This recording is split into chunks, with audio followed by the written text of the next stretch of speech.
That's my fuel. And this is what I flipped the script about a couple of years ago, saying, wait a minute, if they're doing it, oh my gosh, it means it's available for me. So like, why do we do that? This is time to go like this. I'm done. I'm all done. I'm not settling anymore for my own stupid thoughts, for my own limited thinking. And I'm going to go like this and wash my hands. God can answer every single question. If it's a question, there's an answer. That's kind of like what I've learned in the last couple of months.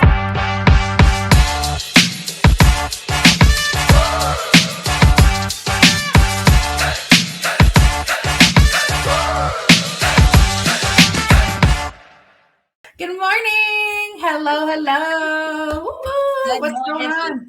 What's up, LinkedIn friends? We're so excited to be here for another fantastic 15 minutes of faith. Although I am 2 minutes late, I do apologize.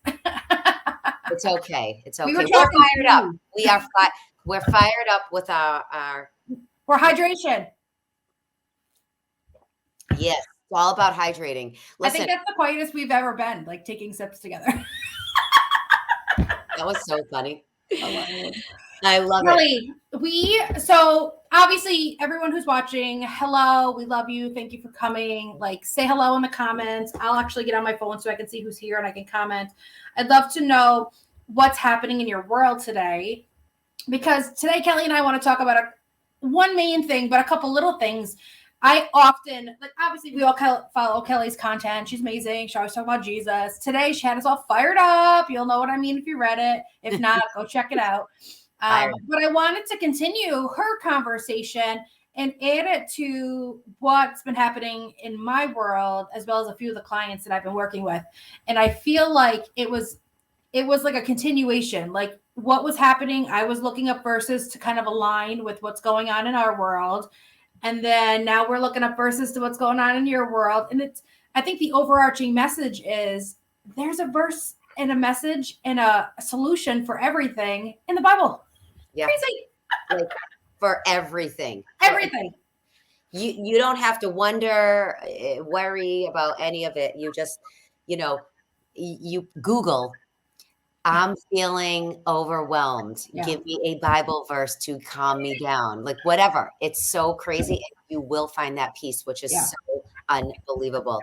And like last night, I had my coaching for my girls inside my mastermind, and we were talking about enduring a lot about, enduring through it all. And that goes along with my message today, that I will not settle. I'm going to endure through the pain, through the hardship. You know what the definition of endure is?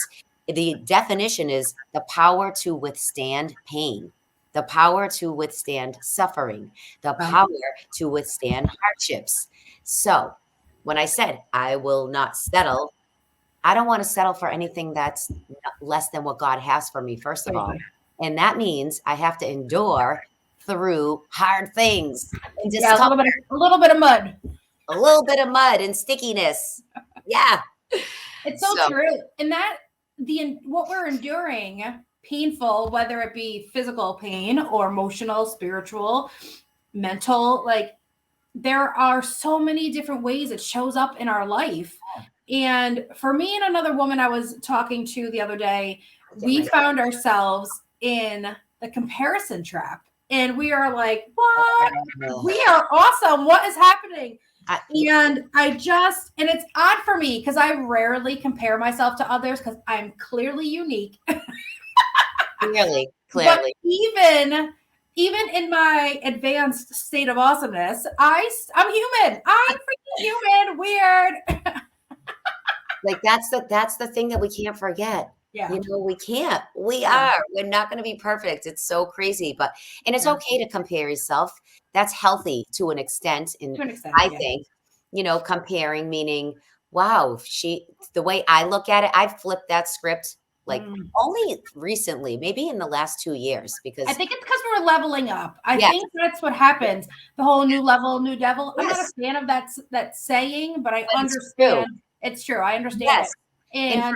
And it's been crazy in my world with my awakening, losing my brothers, all the things that go with writing the book finally, like so many things. The higher I climb, because I'm now addicted.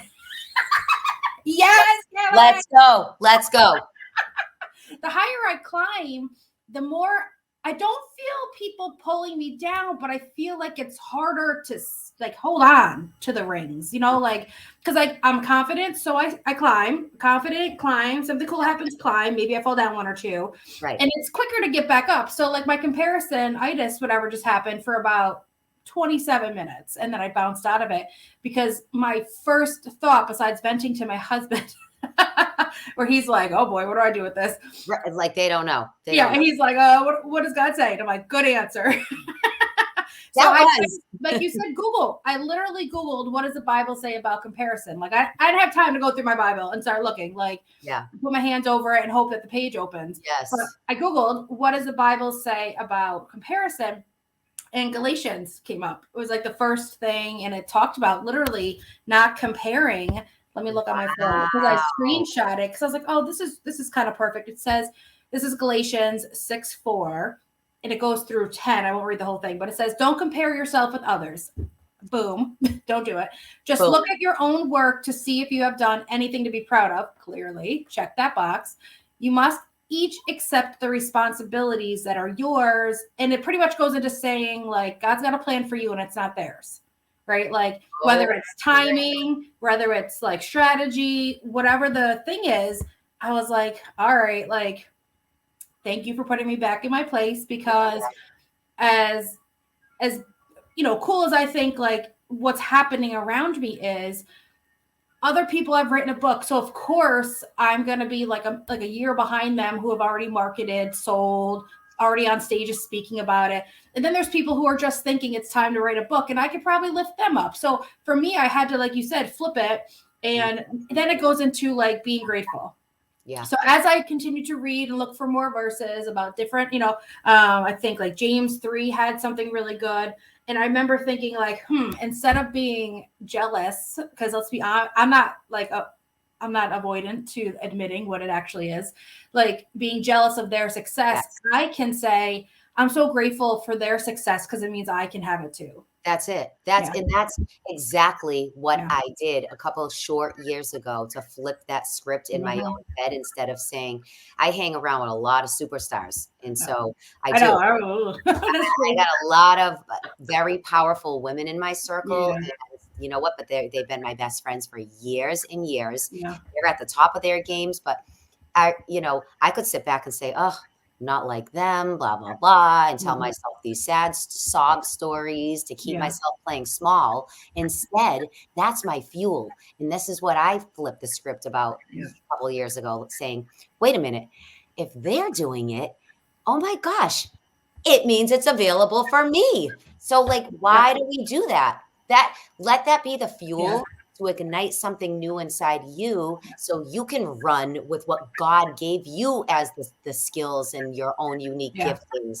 Run with those. Don't try to run with anyone else's. You will not go far. You will stumble and fall and never. I've never been a runner anyway. No, don't do it. Do not do it. Like in my post today, I actually wrote, I am committed to God. I'm reading it right from my post. I am committed to God's timing no matter what. And I'm going to endure through that, because I've learned the hard way that he's always on time and I tend to run late. Legit.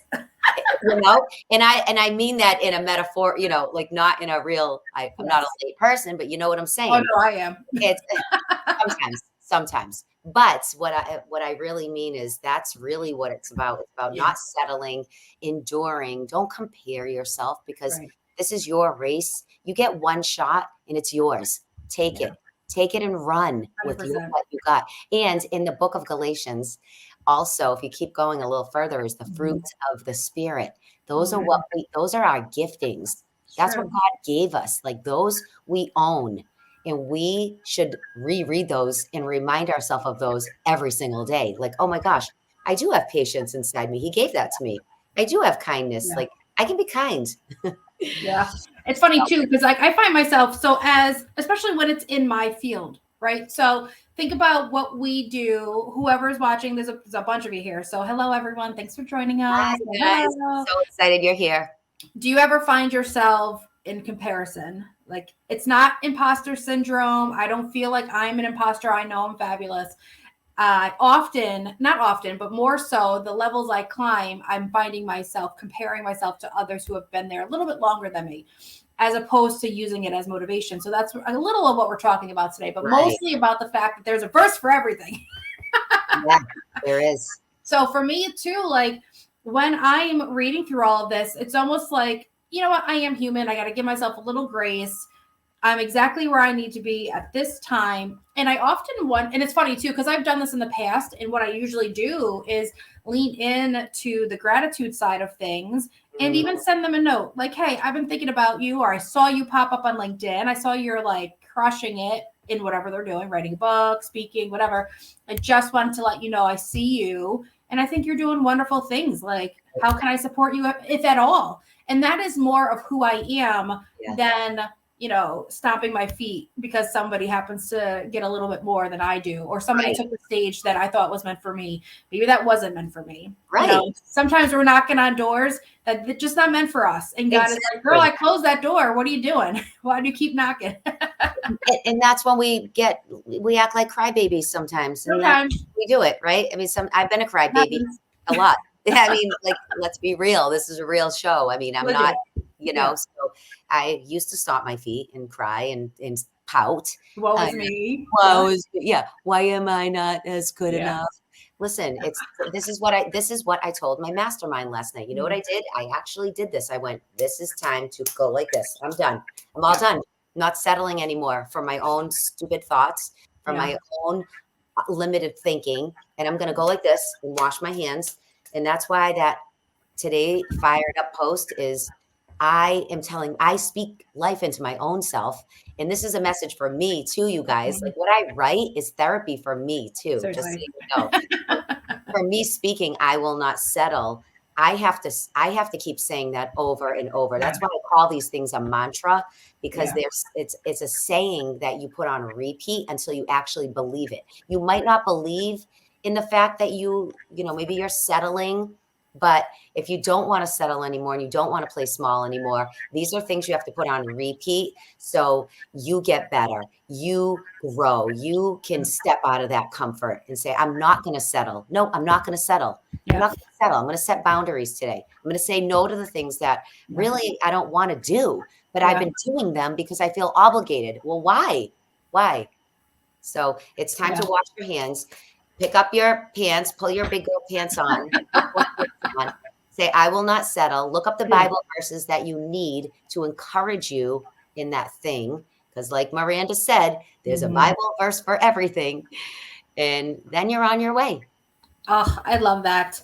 So what have you been looking up these days? Is it about never settling? Is it about getting fired up, or what's happening in your world? Well, this morning was all about the word focus. So, and it was just about helping me focus more on what I really, for me, sometimes I'm sure all of you can relate. You get that, squirrel brain thing going, and you try to do like a squirrel and you're running around and I'm doing then I stop and I say, wait a minute, is any of that making me money? Is any of that getting me closer to my goal? Like, I have to refocus every single day, because sometimes my head, I start doing things that aren't really adding to what I'm trying to do here, to help me accomplish my goals. So that for me is what I'm working on, not only today, but I need to refocus myself right now. I mean, it's mid-February and we're still in the beginning of the year. I don't want to let time slip away and wake up in April and still say I need to refocus. No, I'm doing it. Well, you know what? Like, readjusting our focus throughout the year is actually really awesome. However, if it's like you're not focused and you need to readjust, that's where the problem. Like, you're right. This is still Q1, and I don't know what you guys do for careers, but maybe, you work in quarters, maybe you don't. Everybody's different. But if you're just aimlessly, like for me, it's very LinkedIn, very, life coachy and personal branding. So if I'm just writing about just random stuff on LinkedIn and it's not focused on whatever my goals happen to be, elevating our presence on the platform, then I'm just wasting your time and mine. It may be really cool content, but what's it got to do with the price of bananas in China? Is that like the saying? No, it's so true. Yeah. That is a great point, Miranda. Right. If you have a job to do, you're here for a reason, not to have that squirrel brain and post a recipe one day and then a talk the next day and then I'm a life coach and then I do that. No, like that's what we're here to do. So showing up on LinkedIn is part of our business plan. Yeah. I mean, it is, you guys. We're here. Our business. It is our business plan because we have a business. But if it's our highest plan is to share the word of God everywhere we are and to be an example, right? We're not experts, but we are 100% an example. Then why are we wasting sharing recipes? I mean, I'm just saying, unless it's like fueling your body, because it's all made from the earth. That's a pillar, right? It's a pillar of health can be part of our coaching, which it is. But that's exactly right. Focus. It goes back to what are you focusing on right now? Is it leading you toward, or is it pulling you away? And that's what we all need to ask ourselves every quarter, every month, once a month. Refocus, get back to what you said you would do, whether it's in your workouts, your health, your career, leveling up in your personal development, your faith. I mean, listen, there's a lot of things we got going on over here, right? We're busy people. But it's, that's the thing is my focus is helping women go higher in their faith, activate their self-worth. And that's what I do. So my messaging should be all around that. 100%. That's really, so I'm refocusing. You are too, and you're awesome. This happens all the time. This isn't like abnormal that someone needs to refocus. It's funny too that you said squirrel because I think an episode of my podcast is called Squirrel. Oh, I hate the squirrel. I'm gonna put it in the comments. It's about owning your focus because we often get distracted. So I may need to take my own advice and listen to my own podcast for a second and remember what I said because when I think too, a long time ago, an old mentor said to me, like, what gets attention gets done or what gets measured gets done. Like there's a lot of phrases and motivational saying where energy goes, attention flows, stuff like that. Or, flip that. But there's a lot of that because people have realized it's true. And where are you focused? For us, like we're always focused on faith. I think that's not a question. Right. I think though, when something else comes in our mind and we let that consume us longer than our prayer, that's where the problem becomes. So for me today, I realized that the answer is always in the Bible. I know that. However, experiencing it in real time is just always so cool. Yeah. And it's in the Bible. I'll find it. God can answer every single question. If it's a question, there's an answer. That's kind of like what I've learned in the last couple of months. If you're asking the right questions, you'll get exactly what you need. And if the fact that there is a question means there's a solution or an answer, and your first look should be the Bible. Okay, so speaking about that, I have a Bible verse for you that's in my book, The One Prayer. I love it. Yes, because I obviously received my book first, but I am on week 3 of my book, and you'll see how it goes. It's in weeks. But anyway, week 2 was last week for me. Yeah. And I want to read you this verse because I love that you're doing your own book. I know. Well, this is one of my favorite verses that goes along with this, what you were just saying. Yeah. And it's Jeremiah 33:3. This should be imprinted on your hearts, you guys. Like this is such a high-powered verse for me. It speaks volumes over your life, and everything you need to know is right here. Ready? You ready? Call to me and I will answer you and will tell great and hidden things that you have not known. I mean, easy, right? I mean, there's your answer. Call to him first. Yeah. Don't consume. You were talking about when you get distracted and consuming. I mean, I have a podcast called Deciding Your Distractions. We get to decide what distracts us, right? Right. We do. And we let a lot of things distract us. But that verse is just call to him. Yeah. He will tell you unsearchable things that aren't even known to you yet. But he will give you your answers. He will help you get back on track. He will bring you back to your focus. All the things. I love it. You can't Google some of that stuff, friends. Like you can't Google certain answers because sometimes when you read the Bible, The answers come to you through the Holy Spirit, through the word you're reading. You and I can read the same exact page and get something different from it. And I think that's the coolest part of the Bible. Yeah. It's the cool. Let's end on that because I'm fired up. I'm not settling. I'm fired up. I'm going to decide my distractions and I'm going to get focused, people. Do it. Boom. Boom.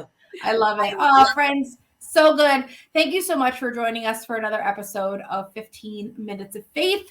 Kelly and Miranda, be sure to let us know how we can pray for you, whether in the comments or through our DMs. Make sure you're following both of us next week, same time, different place. We'll be on Kelly's page next week. Join us for another fantastic conversation. And until next week, stay faithful. Stay faithful.